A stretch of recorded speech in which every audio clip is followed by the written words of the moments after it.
The animal cruelty and neglect laws are changing in Ohio. I decided to meet with Ken Herlinger, the Trumbull County Humane Officer at the Animal Welfare League of Trumbull County, to find out what his job description entails. I then followed Ken throughout his morning as he responded to reports of possible animal abuse and/or neglect in the city of Warren. I am the Humane Officer for Trumbull County, sworn in by the Trumbull County Probate Court. All I do is investigate accusations of cruelty to animals, and if it warrants, arrest people, take them to court, file criminal charges.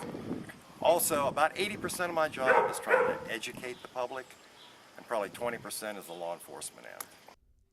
During a break between investigations, Ken described the different severities of the animal cruelty laws in Ohio. Actually, for companion animals, they just changed the law. Companion animals, which are dogs, cats, anything you would keep in your house, violate it once, and the first time it's a second-degree misdemeanor, which is punishable by a $750 fine and 90 days in jail. Violate the law again, and it becomes a fourth-degree felony. And they just changed that. While waiting for an alleged abuser to be keeping several cats in unlivable conditions to come to the door, Ken described the worst case of abuse and neglect that he's encountered. That would have to be, beyond the shadow of a doubt, the raid that we did in February of last year in Gustavus. We removed 163 dogs, 40-some cats, a couple horses, numerous chickens, ducks, etc. There were barrels of animal bones on the property. There were dead rats in some of the cages. The lady started off as a rescue, and with good intentions, but she just got in over her head.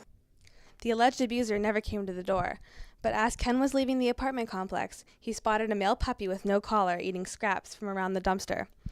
After calling the shelter and informing them of his find, Herlinger placed the dog in the back of his Jeep to take him back to the shelter to be put up for adoption. If it's something that I've done, if I've filed criminal charges, we keep the dog until after the court case is completed, and then we adopt it out and put it up for adoption. So, normally, the only time an animal here is euthanized is if it's extremely sick or injured to the point that, there's just no hope. And that's about it. Sometimes older dogs, we just had an instance where we had to euthanize a hound dog that was really old and it was starting to seizure. It was starting to have seizures more and more frequently. So it wound up, we had to put it down. But normally they stay here for quite a while until we get them adopted out.